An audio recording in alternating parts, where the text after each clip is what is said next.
Le conseil métropolitain se réunissait aujourd'hui à la Cité des Congrès. À l'ordre du jour, les grands projets et le budget pour les mener à bien. Jean-Michel Naga. Un effort d'investissement sans précédent pour 2017. Les élus de l'agglomération nantaise font le vœu de poursuivre sur leur lancée. Malgré la baisse des dotations de l'État, les grands projets seront maintenus. On a le marché d'intérêt national qui pèsera pour 60 millions. On a le grand musée d'art qui sera livré en juin 2017, donc qui va peser de manière importante sur le budget. On va continuer l'achat de nos 80 bus pour la Sémitane, ça c'est un peu plus de 36 millions d'euros. Au total, 2 milliards d'investissements sur les 6 années du mandat. Un engagement rendu possible grâce aux économies sur les dépenses de fonctionnement, mais aussi grâce aux recettes fiscales, souligne l'opposition. Les impôts ont augmenté en 2016 pour les ménages, plus 18% sur la taxe d'habitation et un taux de taxe foncière qui a été multiplié par 10. Ça, c'est pour 2016.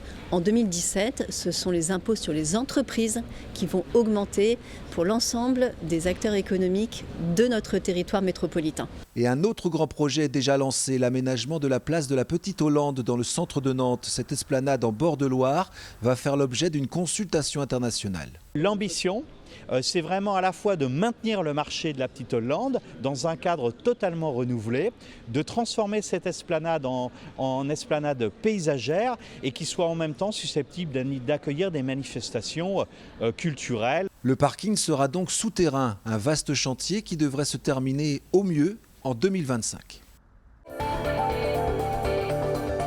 Un dernier but de Nicolas Clerc pour parachever un petit exploit.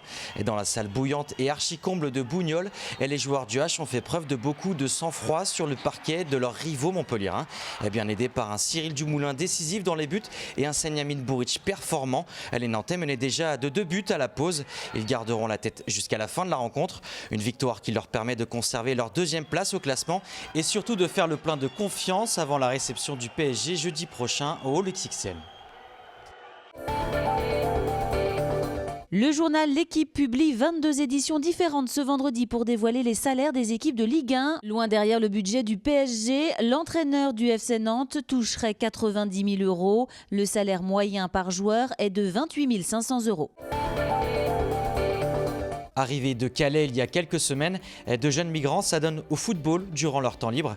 Une activité rendue possible par des bénévoles de Saint-Brévin, comme par exemple un ancien entraîneur professionnel, Olivier Caillé.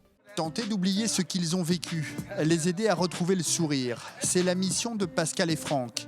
Ils font partie des 150 bénévoles brévinois qui donnent de leur temps pour les migrants arrivés fin octobre dans la station balnéaire. Depuis un mois, ils proposent des entraînements de football à une vingtaine d'entre eux, avec un objectif précis. L'aspect humain, pendant des semaines et des mois, doit primer. Ce qu'il faut, c'est que pendant quelques mois, on puisse leur donner, nous, le maximum de l'amour, de notre passion.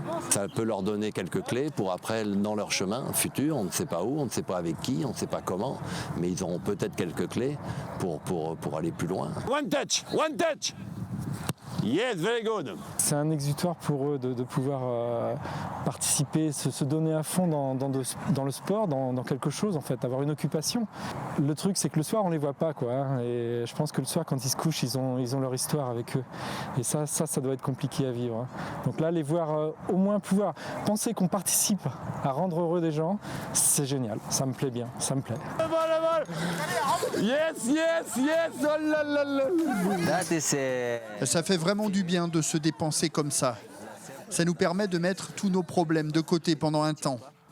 Et jouer au foot avec Pascal et Franck, c'est vraiment un bonheur. Un premier pas dans cette nouvelle vie pour ces jeunes âgés de 26 à 31 ans.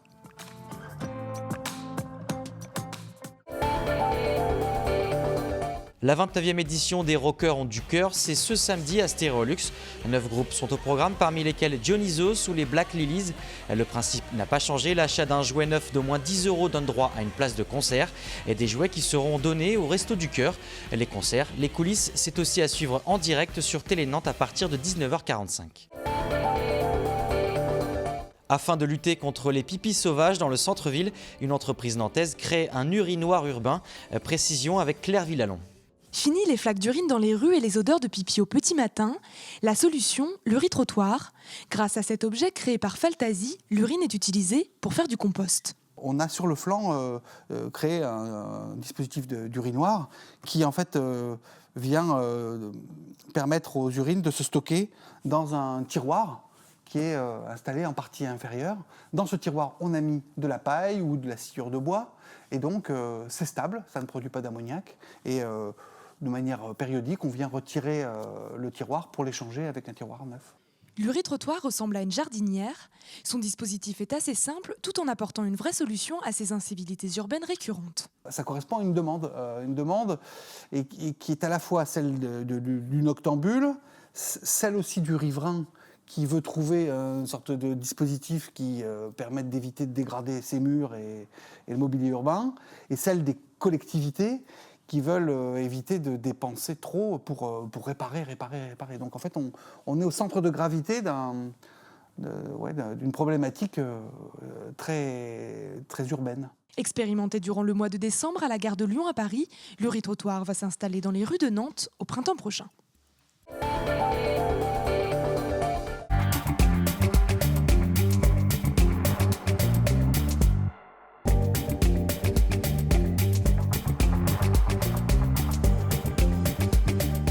C'est un projet ferroviaire, donc on améliore les différentes liaisons du territoire donc sur le réseau structurant, donc entre Rennes et Nantes, entre Nantes-Quimper, entre Quimper et Brest et entre Brest et Rennes. Ces améliorations, elles sont de 4 types. Donc on a la modernisation du réseau, mais c'est uniquement entre Brest et Quimper.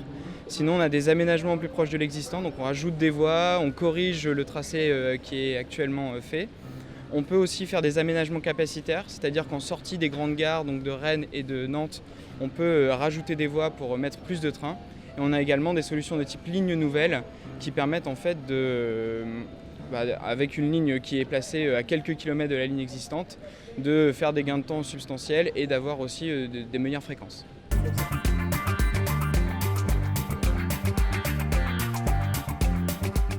On vient d'octobre 2016 à février 2017 à la rencontre des habitants du territoire breton et ligérien en Loire-Atlantique pour les interroger sur le projet de liaison nouvelle Ouest-Bretagne-Pays de la Loire, donc LNOBPL. Donc c'est un projet qui vise à répondre aux besoins de mobilité à horizon 2030 sur ces territoires, donc du Grand Ouest, entre Rennes et Nantes et à l'ouest de Rennes et Nantes. En 4 jours, là, nous sommes allés à la rencontre des voyageurs, donc à Vannes, Quimper, Brest, aujourd'hui Nantes. Donc en fait, on vient les informer sur le projet, donc on a des plaquettes, de l'information à leur donner.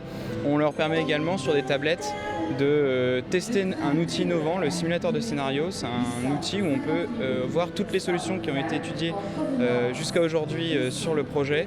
Et donc en fait, on peut leur montrer comment jouer sur ce simulateur et participer sur notre forum à la concertation et à exprimer leurs besoins.